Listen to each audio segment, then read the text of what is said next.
Hello guys, कैसे हैं आप सब। आप सभी का हमारे YouTube channel Rohit chemistry classes में स्वागत है।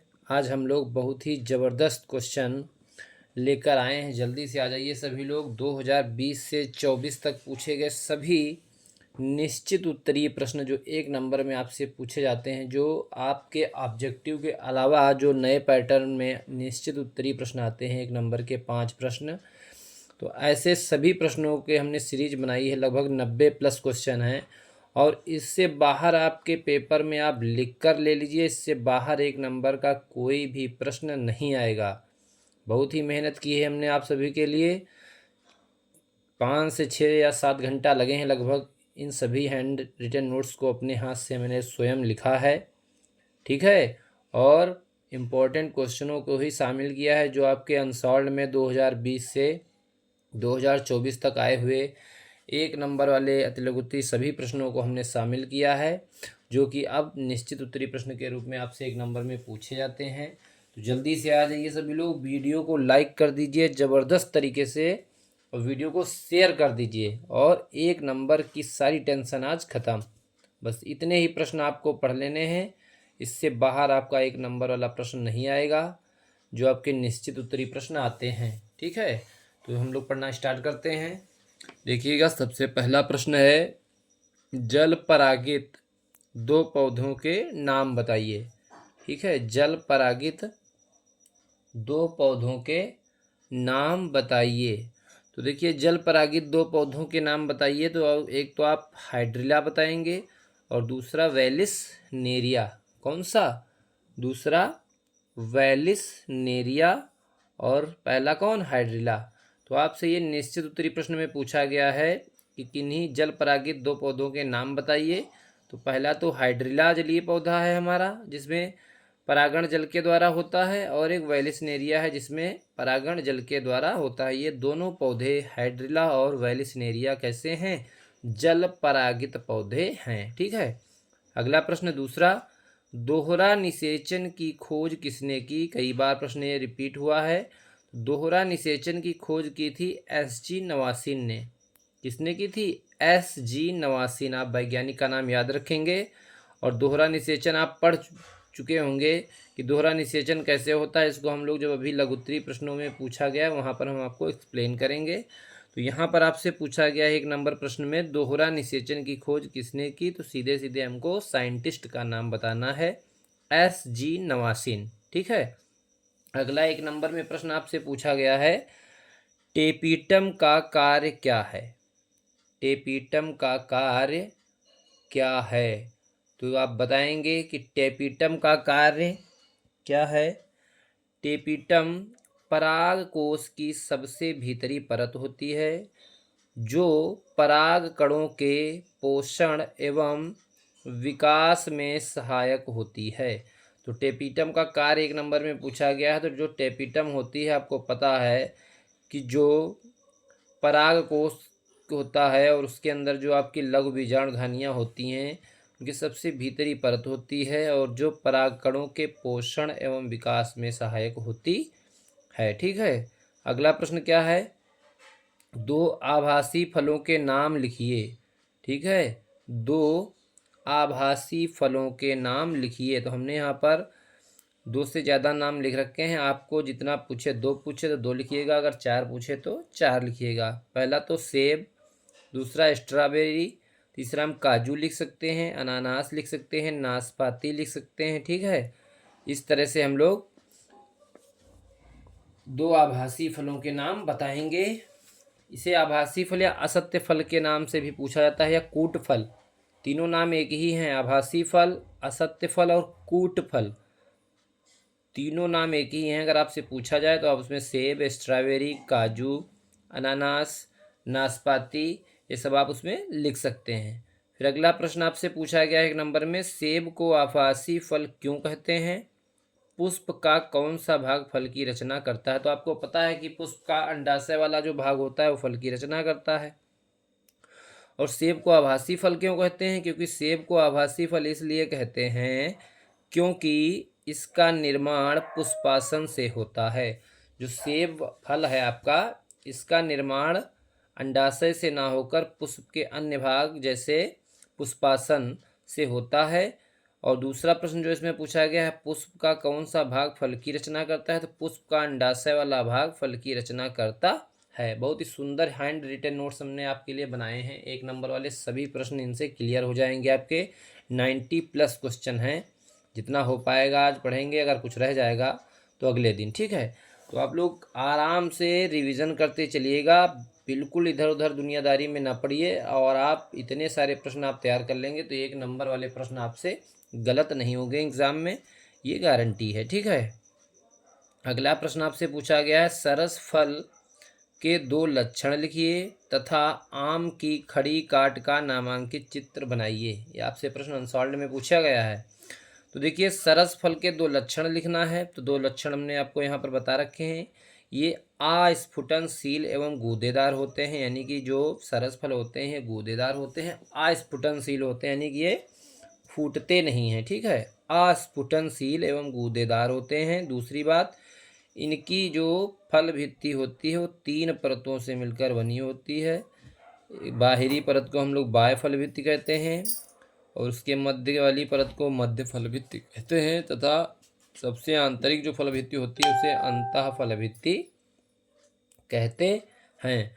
तो जो भी आपके सरस फल होते हैं ये अस्फुटनशील होते हैं, गूदेदार होते हैं, और इनकी जो फल भित्ति होती है वो 3 परतों से बनी होती है, बाह्य फल भित्ति, मध्य फल भित्ति और अंतः फल भित्ति, जैसा कि आप यहाँ पर देख रहे होंगे, ठीक है। तो आपका आम का ये चित्र बना हुआ है, इसकी जो बाहरी परत एपिकार्प, इसके भीतर की जो लेयर होती है परत उसे मेसोकार्प कहते हैं, और जो सबसे अंदर की परत होती है इसको कहते हैं एंडोकार्प, यानी अंतः फल भित्ति। एपिकार्प को कहते हैं बाह्य फल भित्ति, मेसोकार्प को कहते हैं मध्य फल भित्ति, और ये आपका सीड है बीच में, बीज, ठीक है। तो इस तरह से ये प्रश्न आपके पूछे गए हैं। जल्दी से स्क्रीनशॉट लीजिए, फिर हम लोग अगले पेज पर चलते हैं। जल्दी से स्क्रीनशॉट लीजिए सभी लोग।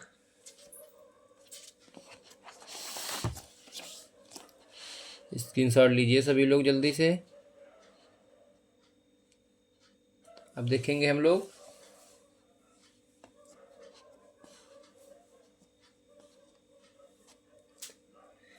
इसमें, देखेंगे पुष्प में पुमंग का क्या कार्य है। ये प्रश्न आपसे 1 नंबर में पूछा गया है, पुष्प में पुमंग का क्या कार्य है। तो पुमंग तो आपको पता है पुष्प का कैसा भाग होता है, नर भाग होता है। पुष्प में पुमंग का मुख्य कार्य नर युग्मक का निर्माण करना तथा उन्हें परागण के रूप में प्रसारित करना होता है, ठीक है। तो जो पुष्प होता है उसमें जो पुमंग होता है, जिसको एंड्रोसियम बोलते हैं, इसका मुख्य कार्य यही होता है, ये नर युग्मकों का निर्माण करता है, और नर युग्मक पुष्प में क्या होते हैं, परागकण, और उन्हें परागकण के रूप में प्रसारित करना होता है, ठीक है। अगला प्रश्न आपसे पूछा गया है 1 नंबर में, अनुन्मील्य परागणी पुष्पों की एक विशेषता लिखिए, एक उदाहरण भी दीजिए। तो देखिए, जो अनुन्मील्य परागणी पुष्प होते हैं ये भूमिगत होते हैं और सदैव बंद होते हैं। उनकी एक खासियत या विशेषता होती है कि जितने भी अनुन्मील्य परागणी पुष्प होते हैं ये भूमिगत होते हैं और सदैव बंद होते हैं, जैसे कोमेलिना ऑक्ज़ैलिस। आप ये 2 पौधे याद रखेंगे, अनुन्मीली परागणी पुष्प, कोमेलिना ऑक्ज़ैलिस, ठीक है। 1 नंबर में आपसे यह प्रश्न पूछा गया है।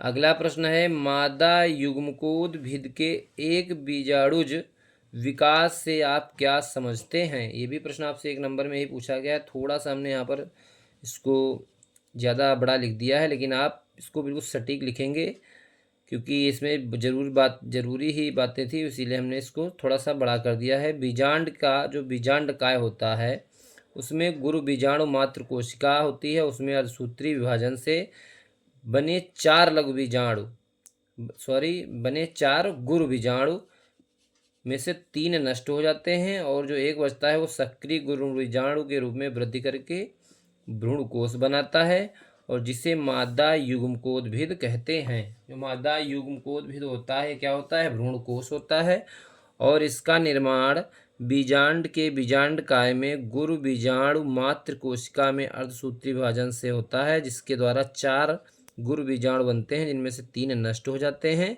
और जो सक्रिय गुरु बीजाणु वृद्धि करके भ्रूणकोश बनाता है। जिसे मादा युग्मकोद्भिद कहते हैं। ठीक है, अगला प्रश्न आपसे 1 नंबर में पूछा गया है, परागण को परिभाषित कीजिए। परागण को परिभाषित कीजिए। तो यहाँ पर देखिएगा, परागण की परिभाषा आपसे पूछ रहा है, क्योंकि 1 नंबर का प्रश्न है, इस हिसाब से ज़्यादा डिटेल में नहीं लिखना है।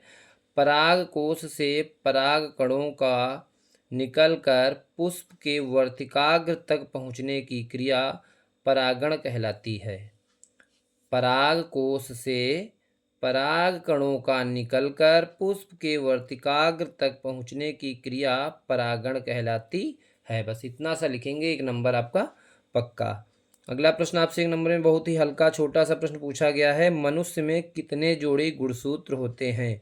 सभी को पता है मनुष्य में 46 गुणसूत्र होते हैं, लेकिन यहाँ पर जोड़ी पूछा है तो 23 जोड़ी। मनुष्य में कितने जोड़ी गुणसूत्र होते हैं, तो 23 जोड़ी। अगर संख्या में पूछे तो 46, जोड़ी में पूछे तो 23 बताना है, अगर संख्या में पूछे तो 46 गुणसूत्र होते हैं टोटल।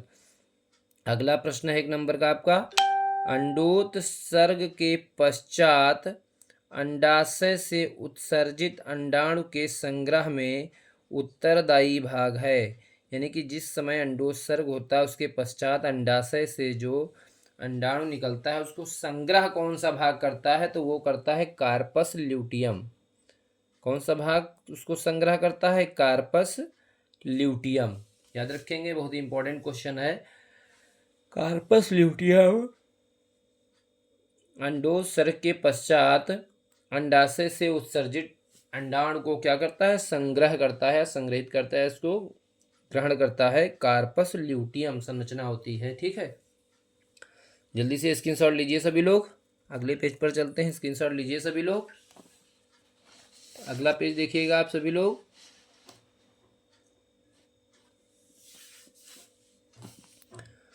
सरटोली कोशिकाओं का क्या कार्य है। यहाँ पर कार्य छूट गया है, आप लोग लिख लेंगे क्या।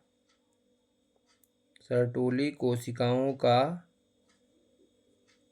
क्या कार्य है। सरटोली कोशिकाओं का क्या कार्य, तो सरटोली कोशिकाएं देखिए क्या करती हैं, इनका क्या कार्य है।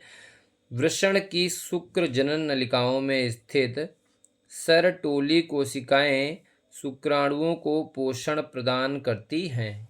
मेन काम या मुख्य काम जो होता है सरटोली कोशिकाओं का, ये वृषण की शुक्र जनन नलिकाओं में स्थित सरटोली कोशिकाएं शुक्राणुओं को क्या करती हैं, पोषण प्रदान करती हैं। कहाँ पाई जाती हैं, वृषण की शुक्र जनन नलिकाओं के भीतर स्थित होती हैं, और ये शुक्राणुओं को पोषण प्रदान करने का कार्य करती हैं। अगला प्रश्न 1 नंबर का आपसे पूछा गया, शुक्राणु में एक्रोसोम का क्या महत्व है। जो आप शुक्राणु की संरचना बनाते होंगे तो जिसका ऊपरी शीर्ष भाग होता है उसी को एक्रोसोम कहते हैं। देखिए इसमें शुक्राणु के शीर्ष भाग एक्रोसोम से प्रोटीन पाचक एंजाइम स्रावित होता है। यह शुक्राणु को अंडाणु में प्रवेश करने में सहायक होता है, क्योंकि जो अंडाणु होता है उसकी जो बाहरी परत होती है वो किसी को अपने भीतर प्रवेश करने नहीं देती है, लेकिन ये जो एक्रोसोम से एक प्रोटीन पाचक एंजाइम स्रावित होता है जो उस अंडाणु की बाहरी परत को क्या कर देती है, भेद देती है, जिससे शुक्राणु क्या होता है, अंडाणु में प्रवेश कर जाता है।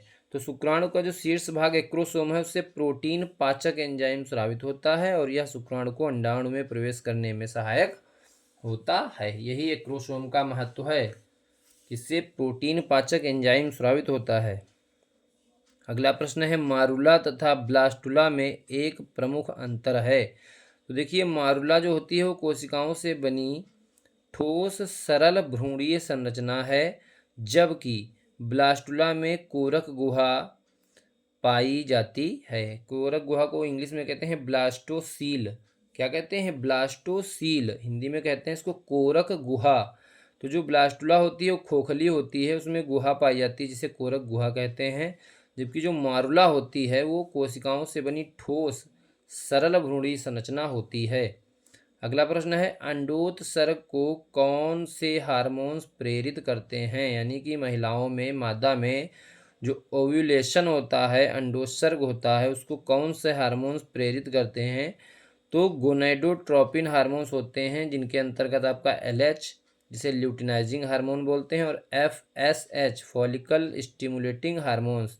LH और FSH ये दोनों हार्मोन्स कैसे हार्मोन्स हैं? गोनाडोट्रोपिन हार्मोन्स के अंतर्गत आते हैं और यह अंडोत्सर्ग को प्रेरित करने वाले हार्मोन्स होते हैं। LH और FSH इनको क्या कहते हैं, किस नाम से जानते हैं? गोनाडोट्रोपिन हार्मोन्स के नाम से जाना जाता है।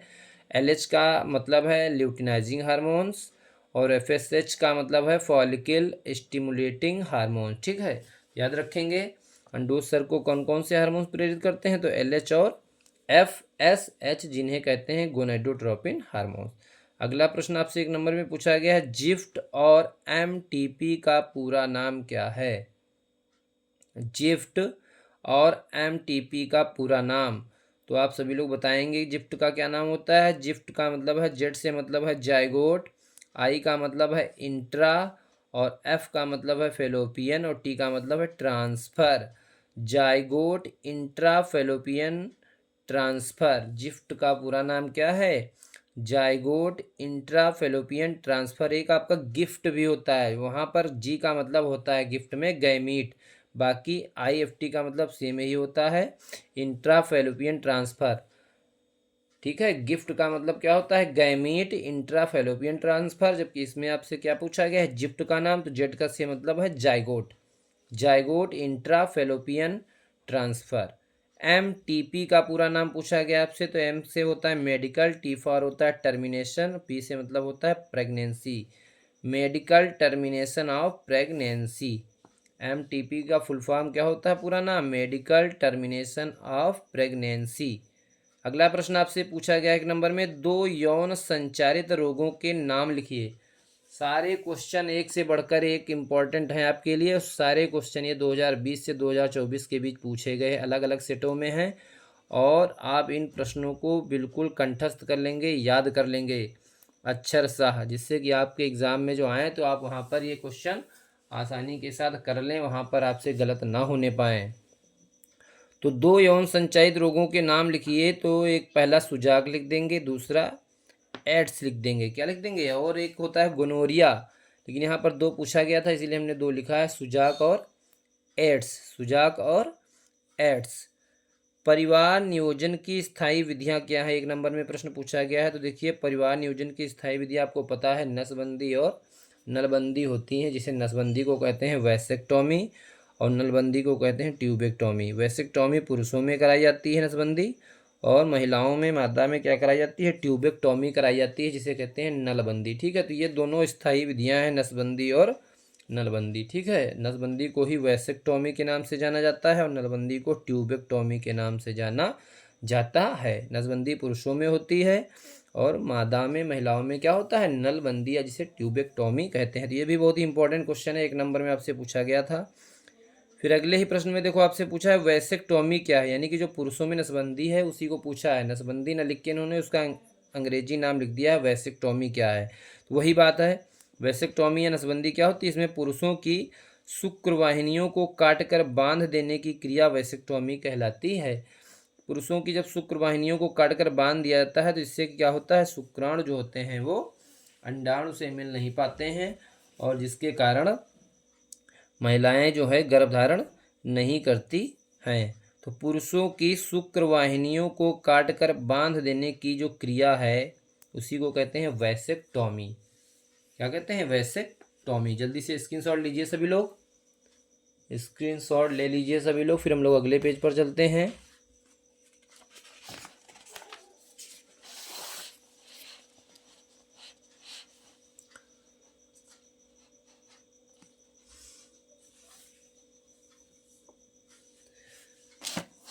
देखिएगा सभी लोग, अगला प्रश्न आपके सामने प्रश्न नंबर 21 है, 21। RCH का पूरा नाम लिखिए। तो इस RCH का भी नाम आपसे पूछे जाने की संभावना है, इसलिए हमने इस क्वेश्चन को आप शामिल कर लिया है इसमें। इम्पोर्टेंट क्वेश्चन में R से मतलब होता है रिप्रोडक्टिव, C से मतलब है चाइल्ड हेल्थ केयर। RCH की जो फुल फॉर्म है वो reproductive and child health care, जिसको हिंदी में कहते हैं जनन एवं बाल स्वास्थ्य सेवा कार्यक्रम। क्या कहते हैं? जनन एवं बाल स्वास्थ्य सेवा कार्यक्रम, reproductive and child health care programme. ठीक है। अगला प्रश्न क्या है? गर्भ निरोधक गोलियां किससे बनी होती हैं, यानी कि कौन कौन से हार्मोन्स गर्भ निरोधक गोलियों को बनाने में सहायक होते हैं? तो प्रोजेस्टेरॉन और एस्ट्रोजन। ठीक है, प्रोजेस्टेरॉन और एस्ट्रोजन।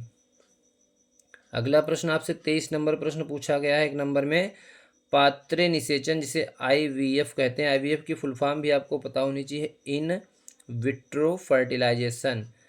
इन विट्रो फर्टिलाइजेशन, पात्रे निषेचन से क्या तात्पर्य? देखिए, शरीर से बाहर प्रयोगशाला में शरीर जैसी अनुकूल परिस्थितियां उत्पन्न कर अंडाणु का शुक्राणु से निषेचन पात्रे निषेचन कहलाता है। बिल्कुल 1 नंबर का प्रश्न है, उस हिसाब से बिल्कुल सटीक परिभाषा हमने आपको बताई है कि शरीर से बाहर प्रयोगशाला में शरीर जैसी अनुकूल परिस्थितियां उत्पन्न कर अंडाणु का शुक्राणु से निषेचन पात्रे निषेचन कहलाता है। ठीक है। अगला महत्वपूर्ण प्रश्न है, मनुष्य में लिंग संलग्न वंशागति के द्वारा उत्पन्न 2 व्याधियों यानी कि बीमारियों के या रोगों के नाम लिखिए। तो देखिए, मनुष्य में जो लिंग संलग्न वंशागति के जो रोग हैं, जिनके जीन्स X गुणसूत्र पर उपस्थित होते हैं, वो 2 व्याधियां या 2 रोग कौन कौन से हैं? पहला तो एक है वर्णांधता और दूसरा है हीमोफीलिया।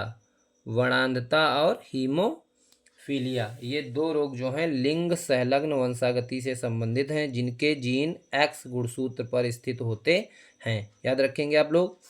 अगला 25 नंबर प्रश्न पूछा गया है, डाउन सिंड्रोम क्या है, इसे किसने खोजा था? बहुत ही इंपॉर्टेंट क्वेश्चन है, डाउन सिंड्रोम क्या है, इसे किसने खोजा था? तो देखिए, जो डाउन सिंड्रोम होता है, इसमें जो 21वीं जोड़ी होती है, 21वीं जोड़ी के गुणसूत्र की त्रिसूत्रता के कारण, यानी कि जो 21वीं जोड़ी का गुणसूत्र होगा, जोड़े में 2 गुणसूत्र होते हैं, लेकिन हो जाती है उस 21वीं जोड़ी के गुणसूत्र में क्या हो जाती है? त्रिसूत्रता हो जाती है, जिसको इंग्लिश में कहते हैं ट्राइसोमी। क्या कहते हैं? ट्राइसोमी, त्रिसूत्रता।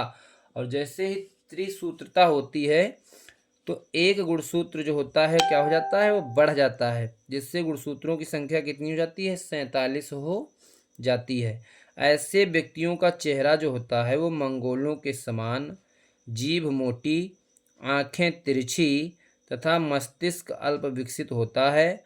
और फिर आपसे इसी में प्रश्न पूछा गया, इसे किसने खोजा था? तो इसके वैज्ञानिक जो थे लैंगडेन डाउन थे। कौन थे? लैंगडेन डाउन ने इसकी खोज की थी। लैंगडेन डाउन के नाम पर ही सिंड्रोम का नाम पड़ा डाउन्स सिंड्रोम। लैंगडेन डाउन, याद रखेंगे वैज्ञानिक का नाम। लैंगडेन डाउन ने डाउन सिंड्रोम की खोज की थी और ये 21वीं जोड़ी के गुणसूत्र की ट्राइसोमी या त्रिसूत्रता के कारण उत्पन्न होता है, जिससे गुणसूत्रों की संख्या कितनी हो जाती है? बढ़कर 47 हो जाती है। ठीक है। अगला प्रश्न है, लिंग निर्धारण का गुणसूत्र किसने प्रतिपादित किया? लिंग निर्धारण का गुणसूत्र किसने प्रतिपादित किया? तो वैज्ञानिक का नाम है मैकलंग। याद रखेंगे, लिंग निर्धारण का जो गुणसूत्र होता है उसको जो प्रतिपादित करने का काम किया था, किसने किया था? मैकलंग। साइंटिफिक नेम है, वैज्ञानिक है, ये साइंटिस्ट नेम है, उसको याद रखेंगे। लिंग निर्धारण का जो गुणसूत्र है उसका प्रतिपादन किसने किया था? मैकलंग। अगला प्रश्न, वंशागति का गुणसूत्रवाद या गुणसूत्री सिद्धांत किसने प्रस्तुत किया? तो सटन एवं बावेरी। वंशागति का गुणसूत्रवाद या गुणसूत्री जो सिद्धांत है उसको किसने प्रस्तुत किया था? तो ये भी वैज्ञानिक का नाम आप याद रखेंगे, बहुत ही इंपॉर्टेंट क्वेश्चन है, सटन एवं बावेरी। वैज्ञानिक थे सटन एवं बावेरी। सटन एवं बावेरी ने वंशागति का गुणसूत्रवाद दिया था। ठीक है। एक जीन एक एंजाइम, ये भी बहुत इंपॉर्टेंट क्वेश्चन है 1 नंबर के लिए। एक जीन एक एंजाइम परिकल्पना किसने प्रस्तुत की थी? तो एक जीन एक एंजाइम जो परिकल्पना थी वो बीडल तथा टाटम ने दी थी। वैज्ञानिक का नाम है बीडल तथा टाटम, दोनों लोगों ने मिलकर के एक जीन एक एंजाइम परिकल्पना हाइपोथेसिस जो थी वो दी थी, बीडल तथा टाटम। याद रखेंगे तीनों क्वेश्चन वैज्ञानिक के नाम जो है। लिंग निर्धारण का जो गुणसूत्र है उसकी बात मैकलंग ने की थी। वंशागति का गुणसूत्रवाद बताया था सटन बावेरी ने। और एक जीन एक एंजाइम जो था वो किसने दिया था? बीडल एवं टाटम ने। एक जीन एक एंजाइम, बीडल तथा टाटम। अगला पेज देखेंगे, जल्दी से स्क्रीनशॉट लीजिए सभी लोग। स्क्रीनशॉट आप लोग ले लीजिए, जल्दी से ले लिया करिए, ठीक है। अगला पेज देखेंगे हम लोग।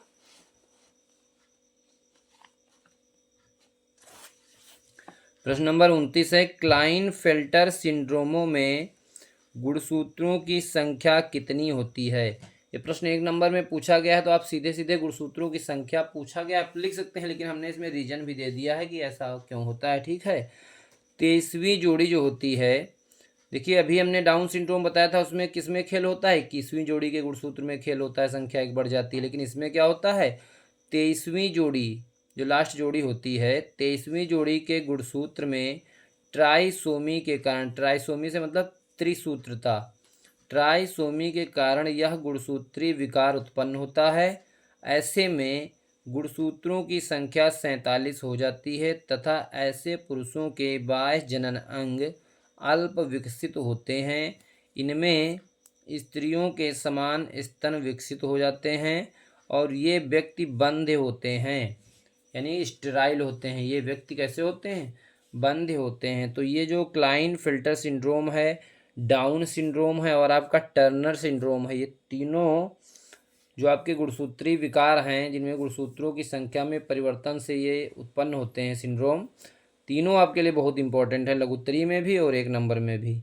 अगला प्रश्न देखिए, टर्नर सिंड्रोम का आ गया। टर्नर सिंड्रोम में गुणसूत्रों की संख्या होती है, तो आपको डाउन सिंड्रोम और क्लाइनफेल्टर सिंड्रोम तीनों में, दोनों में क्या होता है? एक गुणसूत्र बढ़ता है, यानी कि 46 से 47 हो जाते हैं। लेकिन टर्नर सिंड्रोम में क्या होता है? गुणसूत्रों की संख्या एक कम हो जाती है, यानी कि जो 23वीं जोड़ी के गुणसूत्र में मोनोसोमिक होने के कारण गुणसूत्रों की संख्या क्या हो जाती है? 45 हो जाती है। जब मोनोसोमी हो जाएगी तो 23वीं जोड़ी का जो गुणसूत्र 2 होंगे 23वीं जोड़ी में, तो एक कम हो जाता है, ठीक है। तो यहाँ पर बचता है क्या? 45 गुणसूत्र टोटल होते हैं। अगला प्रश्न 31 नंबर है, अपूर्ण प्रभाविता की खोज किसने की थी? यहाँ पर प्रभावित लिखा है, इसको प्रभाविता कर लीजिए। अपूर्ण प्रभाविता की खोज किसने की थी? तो आपके सामने वैज्ञानिक का नाम लिखा है कार्ल कॉरेंस। बहुत ही इंपॉर्टेंट टॉपिक है अपूर्ण प्रभाविता का, आपसे लघुत्तरी प्रश्नों में भी पूछा जाता है, लेकिन यहाँ पर आपसे निश्चित उत्तरीय प्रश्न 1 नंबर में पूछा गया है, जिसमें ऑप्शन नहीं दिए होते हैं, सटीक आंसर लिखना होता है, जिन्हें निश्चित उत्तरीय प्रश्नों के नाम से जानते हैं, जो कि आपके पिछले साल पैटर्न से लागू हुआ है। अपूर्ण प्रभाविता की खोज किसने की थी? तो कार्ल कॉरेंस वैज्ञानिक का नाम आप याद रखेंगे। एग्ज़ाम देने जाने से पहले ये 1 नंबर वाले प्रश्न आप 1 बार 2 बार 3 बार वीडियो को जरूर देख लीजिएगा ध्यान से, कायदे से, जिससे कि ये सारे प्रश्न आपको याद हो जाएं। अपूर्ण प्रभाविता की खोज की थी कार्ल कॉरेंस ने। किसने की थी? Karl Correns. अगला प्रश्न है, गुणसूत्रीय उत्परिवर्तन से आप क्या समझते हैं? उत्परिवर्तन जिसकी खोज किसने की थी? ह्यूगो डिब्रीज ने। और ये गुणसूत्रीय उत्परिवर्तन है, यानी कि गुणसूत्रों में कोई परिवर्तन अचानक होता होगा, ठीक है। गुणसूत्रीय संरचना में परिवर्तन को गुणसूत्रीय उत्परिवर्तन कहते हैं, ठीक है। जो गुणसूत्रीय उत्परिवर्तन है क्या है? गुणसूत्रीय संरचना में परिवर्तन को गुणसूत्रीय उत्परिवर्तन कहते हैं। यह युग्मक जनन के समय होने वाले विलोपन उत्क्रमण के कारण उत्पन्न होता है। क्या उत्पन्न होता है? गुणसूत्रीय उत्परिवर्तन, ठीक है, याद रखेंगे आप। अगला प्रश्न है 33 नंबर, मनुष्य में लिंग निर्धारण हेतु किस प्रकार के गुणसूत्र उत्तरदायी हैं? तो मनुष्य में जो लिंग निर्धारण गुणसूत्र होते हैं वो कौन से होते हैं? XY। जो पुरुष गुणसूत्र होता है जो नर का, XY, वही लिंग निर्धारण में उत्तरदायी होता है, ठीक है, कि होने वाली संतान लड़का होगी या लड़की, पुत्र या पुत्री होगा, क्या होगा, तो इसका निर्धारण नर गुणसूत्र यानी पुरुष गुणसूत्र जो होते हैं एक्स वाई से होता है, तो इन्हीं को लिंग निर्धारण गुणसूत्र बोला जाता है, एक्स वाई। अगला प्रश्न है 34 नंबर। अनुलेखन जिसे ट्रांसक्रिप्शन कहते हैं, अनुलेखन किसे कहते हैं? तो आपको अनुलेखन या ट्रांसक्रिप्शन पता होगा, वह प्रक्रिया जिससे डीएनए द्वारा मैसेंजर आरएनए का निर्माण होता है अनुलेखन कहलाता है, या यह प्रक्रिया अनुलेखन कहलाती है। आगे आप इतना चाहें तो जोड़ सकते हैं, वह प्रक्रिया जिससे डीएनए द्वारा मैसेंजर आरएनए का निर्माण होता है अनुलेखन कहलाता है। ठीक है, तो अनुलेखन किसे कहते हैं एक नंबर में पूछा गया, तो आपको बस इतना ही बताना है कि अनुलेखन वह प्रक्रिया है जिसके द्वारा डीएनए से मैसेंजर आरएनए का निर्माण होता है। ठीक है, अगला प्रश्न है, डीएनए को कौन सा एंजाइम तोड़ता है, यानी कि उसको काटने का या तोड़ने का काम कौन सा करता है? तो प्रतिबंधन एंडोन्यूक्लियेज एंजाइम। कौन सा एंजाइम? प्रतिबंधन एंडोन्यूक्लियेज एंजाइम। डीएनए को कौन सा एंजाइम तोड़ता है? प्रतिबंधन एंडोन्यूक्लियेज एंजाइम। दो तरह के एंजाइम होते हैं प्रतिबंधन, एक तो एंडोन्यूक्लियस होता है और एक होता है एक्सोन्यूक्लियस। तो जो प्रतिबंधन एंडोन्यूक्लियस या रेस्ट्रिक्टेड एंडोन्यूक्लियस एंजाइम होता है वही क्या करता है? डीएनए को तोड़ने का कार्य करता है। जल्दी से स्क्रीनशॉट लीजिए सभी लोग, स्क्रीनशॉट ले लीजिए सभी लोग, फिर अगले पेज पर चलते हैं हम लोग। इन प्रश्नों को एक पास आपको कलेक्शन देने के लिए और पेपर में जिससे आपको इधर उधर भटकना ना पड़े और आप जो है क्या एक जगह आप पढ़ लें सारे एक नंबर वाले प्रश्न, इसके लिए हमने 6-7 घंटा मेहनत करी है आपके लिए और अपने हाथ से स्वयं लिखा है। इसलिए आप लोग वीडियो को देखिएगा ज़रूर एक बार 2 बार, जिससे कि आपको ये सारे प्रश्न याद हो जाएं। और इन्हीं प्रश्नों को आप अगर तैयार कर लेंगे केवल, तो 1 नंबर का प्रश्न आपसे गलत नहीं होगा। ठीक है, अगला प्रश्न है, डीएनए तथा आरएनए में 2 रासायनिक अंतर लिखिए। आपसे पूछा गया है प्रश्न एग्जाम में, बोर्ड एग्जाम में, कि डीएनए तथा आरएनए में 2 रासायनिक अंतर लिखिए।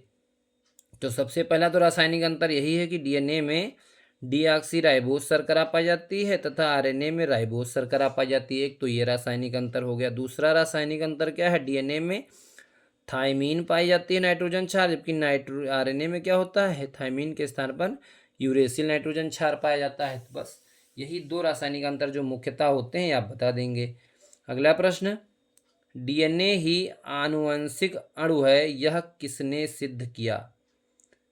प्रश्न आपके लिए इंपॉर्टेंट है, ये कभी कभी बहुविकल्पीय प्रश्नों में भी पूछा गया है, लेकिन वहाँ पर तो ऑप्शन दे रखा होगा, लेकिन जब ये निश्चित उत्तरी प्रश्न में आ जाता है तो थोड़ा सा कठिन हो जाता है। यहाँ पर ऑप्शन आपको नहीं दे रखा होगा पेपर में, तो आपको अपने आप करना रहेगा, याद रखना रहेगा इसको। वैज्ञानिक थे 3 लोगों ने मिलकर इसको जो है सिद्ध किया था, एवेरी, मैक्लॉयड एवं मैककार्टी।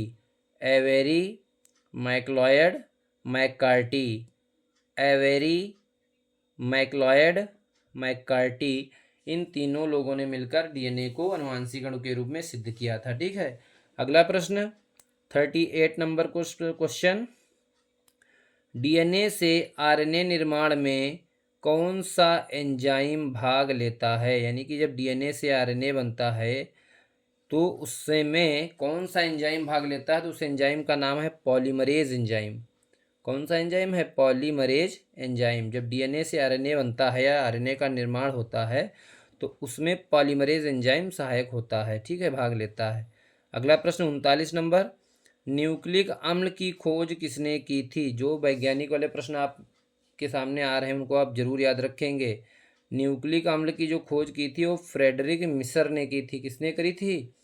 फ्रेडरिक मिसर ने न्यूक्लिक अम्ल की खोज की थी। ठीक है, अगला प्रश्न 40 नंबर प्रश्न आपसे पूछा गया है, जेड डीएनए क्या है? इसके प्रत्येक कुंडलन में कितने न्यूक्लियोटाइड युग्म होते हैं? प्रश्न को आप लोग ध्यान से सुन लीजिएगा, जेड डीएनए क्या है? इसके प्रत्येक कुंडलन में कितने न्यूक्लियोटाइड युग्म होते हैं? देखिए, जो जेड डीएनए है ये डीएनए का ही एक भाग है देखिए यहाँ पर हमने लिख रखा है जेड डीएनए डीएनए का ही भाग है, यह कोशिका कार्यकी से संबंधित है, इसमें वामावर्त कुंडलन होता है, यानी कि जो ये डीएनए होता है जेड डीएनए, और ये क्या होता है, वामावर्त कुंडलित होता है, और प्रत्येक कुंडलन में 12 युग्म न्यूक्लियोटाइड होते हैं। कितने युग्म होते हैं? 12 युग्म, यानी 12 जोड़ी न्यूक्लियोटाइड्स होते हैं। और यह क्या होता है, जेड डीएनए डीएनए का ही एक भाग होता है, और यह कोशिका कार्यकी से संबंधित होता है, और इसमें जो कुंडलन होता है वो वामावर्त होता है। क्या होता है? वामावर्त, एंटी क्लॉकवाइज। अगला प्रश्न 41 नंबर, यूकैरियोटिक कोशिकाओं में कौन से 2 प्रकार के डीएनए पाए जाते हैं? तो आपको अभी हमने बताया, एक तो जेड डीएनए, दूसरा होता है बी डीएनए। और जो बी डीएनए होता है इसका कुंडलन होता है कैसे? दक्षिणावर्त। कैसा होता है? दक्षिणावर्त। तो यूकैरियोटिक कोशिकाओं में 2 प्रकार के डीएनए पाए जाते हैं, तो बी डीएनए और दूसरा जेड डीएनए। दोनों आप याद रखेंगे नाम, बी डीएनए, जेड डीएनए। अगला प्रश्न 42 नंबर, आनुवांशिकता का गुणसूत्रीय सिद्धांत। देखो ये प्रश्न एक बार पीछे भी अभी हमने आपको बताया था, वहाँ पर गुणसूत्रवाद के नाम से पूछा था, यहाँ पर सीधे सीधे गुणसूत्रीय सिद्धांत, बस नाम चेंज किया है। गुणसूत्रवाद बोलो चाहे गुणसूत्रीय सिद्धांत बोलो, एक ही बात है। किसने दिया था? सटन एवं बावेरी ने। याद रखेंगे, सटन एवं बावेरी ने। जल्दी से स्क्रीनशॉट लीजिए सभी लोग, स्क्रीनशॉट लीजिए सभी लोग, फिर अगले पेज पर आते हैं हम लोग।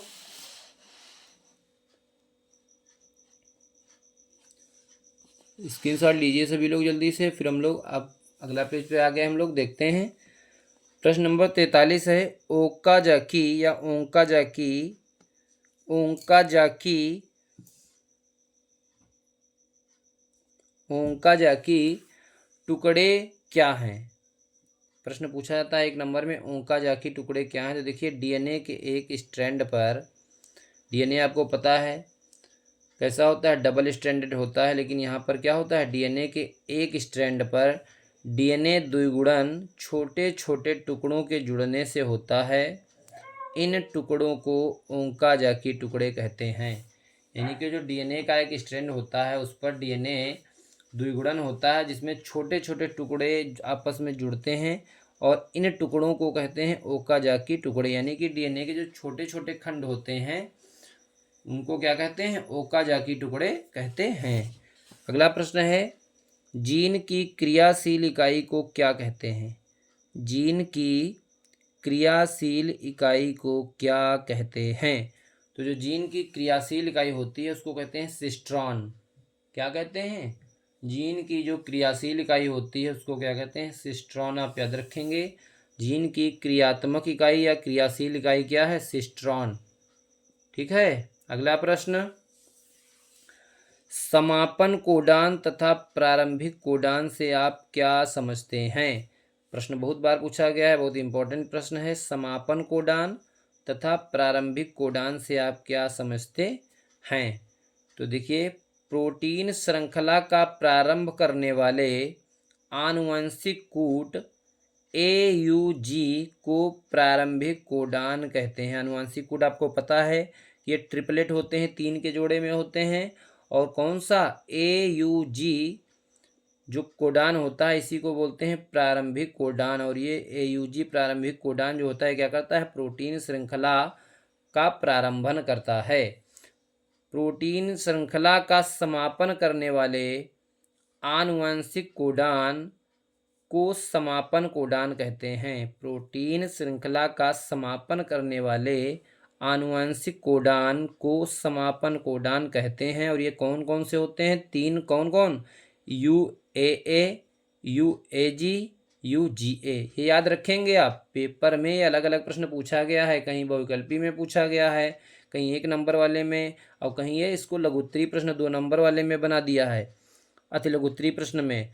तो उसमें पूछ लिया है कि प्रारंभन कोड और समापन कोड बताइए कौन कौन से होते हैं। तो प्रारंभन कोड होता है कौन? AUG। समापन कोड होते हैं 3, UAA, UAG, UGA। ठीक है, UAA, UAG और UGA याद रखेंगे। ठीक है। अगला प्रश्न देखेंगे हम लोग, क्लोनिंग वाहक या वेक्टर क्या है? क्लोनिंग वाहक या इसी को क्लोनिंग संवाहक भी बोलते हैं, क्लोनिंग वाहक या वेक्टर क्या है? देखिएगा, क्लोनिंग वाहक डीएनए का वह अणु है जिसके साथ बाहरी जीन को जोड़कर पोषक कोशिका में प्रवेश कराते हैं। तो क्लोनिंग वाहक या जो वेक्टर होते हैं एक तरह से डीएनए का ही भाग अणु होते हैं। क्लोनिंग वाहक डीएनए का वह अणु है जिसके साथ बाहरी जीन यानी किसी फॉरेन जीन को या विदेशी जीन को जोड़कर किसी पोषक कोशिका में प्रवेश करा दिया जाता है, तो उसे क्लोनिंग वाहक या वेक्टर कहते हैं। अगला प्रश्न है, जंपिंग जीन किसे कहते हैं? सर्वप्रथम किस पौधे में इसका अध्ययन किया गया था? तो देखिए, जंपिंग का मतलब कूदना होता है और जंपिंग जीन से मतलब कि जीन क्या होते हैं, डीएनए पर पाए जाते हैं, स्थित होते हैं। तो डीएनए में कुछ जीन अपना स्थान बदलते रहते हैं, इन्हें जंपिंग जीन कहते हैं। इसका पता सर्वप्रथम मक्का में किया गया था या मक्का में लगाया गया था या मक्का में इसका अध्ययन किया गया था। तो आप याद रखेंगे किस में किया गया था? मक्का में। वैज्ञानिक नाम मक्के का क्या होता है, किसी को पता है? जिया मेज। क्या होता है? जिया मेज। तो जंपिंग जीन जो होते हैं, डीएनए में कुछ जीन अपना स्थान बदलते रहते हैं, इन्हें जंपिंग जीन कहते हैं और इसका पता सर्वप्रथम मक्का में लगाया गया था। ठीक है, इस तरह से एक नंबर आपका पक्का हो जाएगा। ठीक है, अगला प्रश्न है, उन्नायक जिसको इंग्लिश में प्रमोटर बोलते हैं, उन्नायक को परिभाषित कीजिए। तो प्रमोटर या उन्नायक क्या होता है? उन्नायक डीएनए का खंड होता है, इससे आरएनए पॉलीमरेज बंधित होता है यानी जुड़ा होता है। यह संरचनात्मक जीन के अनुलेखन को प्रारंभ करता है। यानी कि जो प्रमोटर या उन्नायक होता है, यह संरचनात्मक जीन के अनुलेखन को प्रारंभ करता है और यह आरएनए पॉलीमरेज से बंधित होता है। ठीक है, उन्नायक क्या होता है? यह डीएनए का एक खंड होता है, इससे आरएनए पॉलीमरेज बंधित होता है और इसी उन्नायक से आरएनए पॉलीमरेज जुड़ा होता है और यह संरचनात्मक जीन के अनुलेखन को प्रारंभ करने का कार्य करता है। कौन? उन्नायक। तो इस तरह से आपसे अगर उन्नायक को परिभाषित कीजिए या प्रमोटर को परिभाषित कीजिए, एक नंबर में पूछा जाता है, तो आप बता देंगे उन्नायक डीएनए का खंड होता है, इससे आरएनए पॉलीमरेज बंधित होता है और यह संरचनात्मक जीन के अनुलेखन को प्रारंभ करने का कार्य करता है। इस तरह से आप उन्नायक या प्रमोटर को डिफाइन करेंगे। ठीक है, जल्दी से सभी लोग स्क्रीनशॉट लीजिए, इसका स्क्रीनशॉट लीजिएगा सभी लोग। अगले पेज पर आते हैं हम लोग।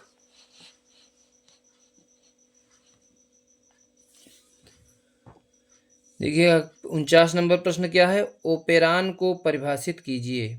ओपेरान को परिभाषित कीजिए। ठीक है, ओपेरान को हिंदी में कहते हैं प्रचालक। क्या कहते हैं? प्रचालक। जैसे उन्नायक को इंग्लिश में कहते हैं प्रमोटर, वैसे ही ओपेरान को कहते हैं हिंदी में प्रचालक। या ओपेरान से भी पूछा जाता है या प्रचालक, वो बात एक ही है। ठीक है, दोनों शब्द एक ही हैं। ओपेरान को परिभाषित कीजिए या आ जाए प्रचालक को परिभाषित कीजिए। तो देखिए, ओपेरान निकटवर्ती संरचनात्मक जीनों एवं उनसे संबंधित कंट्रोल जीनों का एक समूह है जो कोशिका में कोशिकीय उपापचय क्रियाओं का आनुवांशिक रूप से नियमन करता है। जो प्रचालक या ओपेरान होता है, ओपेरान क्या होता है? निकटवर्ती संरचनात्मक जीनों एवं उनसे संबंधित कंट्रोल जीनों का एक समूह है जो कोशिका में कोशिकीय उपापचय क्रियाओं का आनुवांशिक रूप से नियमन करता है। इस तरह से हम डिफाइन करेंगे और एक नंबर हमारा पक्का हो जाएगा। ठीक है, अगला प्रश्न पूछा गया आपसे, छोटा ही प्रश्न है लेकिन वैज्ञानिक की वजह से पूछा गया है। उत्परिवर्तनवाद किसने प्रस्तुत किया था? ये हमने सोचा था बीच में स्केच पेन से लिखेंगे तो थोड़ा सा मोटा अच्छा रहेगा, लेकिन वो कुछ सही नहीं लगा, इसलिए एक ही प्रश्न लिखकर फिर चेंज कर दिया। उत्परिवर्तनवाद किसने प्रस्तुत किया था? तो उत्परिवर्तनवाद जो म्यूटेशन था वो किस साइंटिस्ट ने दिया था? Hugo de Vries. बहुत इंपॉर्टेंट वैज्ञानिक हैं ये। ह्यूगो डी व्रीज ने ही उत्परिवर्तनवाद दिया था। उत्परिवर्तन क्या होता है? किसी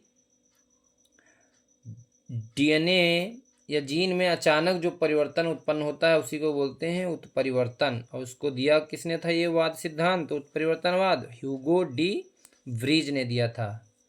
अगला प्रश्न है, अवशेषी अंग की परिभाषा लिखिए तथा मानव शरीर में पाए जाने वाले 2 अवशेषी अंगों के नाम लिखिए।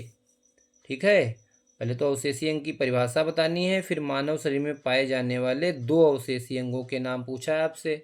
और हमने यहाँ पर आपको 2 से ज़्यादा बता रखे हैं। एक तो अपेंडिक्स बता रखा है उदाहरण में, एक आँख की निमेशक पटल, दूसरा कणपल्लव की पेशियाँ, और अक्लदाढ़ और पुच्छ कशेरुका। ठीक है, लेकिन आप 2 पूछे जाएँ तो 2 लिखना, 4 पूछे जाएँ तो 4 लिख देना। अवशेषी अंग की परिभाषा लिखिए तो जीवों के शरीर में पाए जाने वाले ऐसे अंग जिनका उपयोग पूर्व में होता था परंतु वर्तमान में इनका उपयोग न होने से ये निष्क्रिय हो गए हैं, जैसे अपेंडिक्स, आँख की निमेशक पटल, कर्णपल्लव की पेशियाँ, अक्लदाढ़ और पुच्छ कशेरुका। ये सभी अवशेषी अंग के रूप में मनुष्य में विद्यमान हैं। ठीक है, अगला प्रश्न है, योग्यतम की उत्तरजीविता का विचार किसने दिया था? योग्यतम की उत्तरजीविता का विचार किसने दिया था? तो वैज्ञानिक हैं हर्बर्ट स्पेंसर। कौन वैज्ञानिक हैं? हर्बर्ट स्पेंसर ने योग्यतम की उत्तरजीविता का विचार दिया था। वैज्ञानिक आप याद रखेंगे, हर्बर्ट स्पेंसर। अगला प्रश्न है, सहविलुप्तता क्या है? एक उदाहरण लिखिए। देखिए, सहविलुप्तता क्या है? जब कोई जाति विलुप्त होती है तो उस पर आश्रित अन्य प्राणी व पादप प्रजातियां विलुप्त होने लगती हैं। जैसे एक मत्स्य प्रजाति के विलुप्त होने पर कोई ऐसा मछली, जलीय मछली विलुप्त हो तो उसके ऊपर जो आश्रित परजीवी होंगे उनका भी भविष्य क्या हो जाता है? खतरे में पड़ जाता है। यानी कि मोटा मोटा आप ये समझ लीजिए कि कोई व्यक्ति अगर किसी पर आश्रित है, अगर उसको समस्या हो जाएगी तो जो आश्रित होगा उसको भी समस्या हो जाएगी। तो जब कोई जाति विलुप्त होती है तो उस पर आश्रित अन्य प्राणी व पादप प्रजातियां भी क्या होती हैं? उसके साथ साथ विलुप्त होने लगती हैं। इसी को बोलते हैं सहविलुप्तता। एग्जाम्पल के तौर पर, एक मत्स्य प्रजाति के विलुप्त होने पर उसके विशिष्ट परजीवी का भविष्य भी खतरे में पड़ जाता है। आप एग्जाम्पल दे देंगे। अगला प्रश्न, स्टेनले मिलर ने अपने प्रयोग में किन किन गैसों के संयोजन से अमीनो अम्ल का संश्लेषण किया? जो स्टेनले मिलर, जिनका प्रयोग बहुत ही प्रसिद्ध फेमस है एक्सपेरिमेंट, और वो एक्सपेरिमेंट पूछा जाता है स्टेनले मिलर का प्रयोग जीवन की उत्पत्ति के संबंध में। तो स्टेनले मिलर ने अपने प्रयोग में किन किन गैसों का संयोजन किया था, समावेश किया था? तो उसमें थी मीथेन, अमोनिया, हाइड्रोजन तथा जलवाष्प। ये गैसें आपसे पूछी जा सकती हैं। मीथेन, अमोनिया CH4, अमोनिया को क्या कहते हैं? NH3, हाइड्रोजन H2 और जलवाष्प। ठीक है, तो इस तरह से आप याद रखेंगे, मीथेन, अमोनिया, हाइड्रोजन, जलवाष्प। ठीक है, जल्दी से सभी लोग स्क्रीनशॉट लीजिए, स्क्रीनशॉट लीजिए सभी लोग जल्दी से। और आज 54 प्रश्न हमने आपके सामने एक एक नंबर वाले डिस्कस किए, और इन 54 प्रश्नों में सारे प्रश्न 2020 से लेकर 2024 के मध्य अनसॉल्व में पूछे गए हैं। या आप क्वेश्चन बैंक उठाकर देखेंगे तो वहाँ पर भी आपको ये प्रश्न मिलेंगे, पूछे गए हैं। हमने पूरा कलेक्शन करके एक जगह बनाया हुआ है, और अभी इसके लगभग 40 प्रश्न लगभग इसके अभी बच रहे हैं जो हम कल देखेंगे। और जल्दी से सभी लोग वीडियो को लाइक कर दीजिए, चैनल को सब्सक्राइब नहीं किए हैं तो सब्सक्राइब कर लीजिए और बेल आइकन प्रेस कर लीजिए, जिससे हमारे सारे वीडियो के नोटिफिकेशन आप तक पहुंचते रहें। Thank you for watching this video.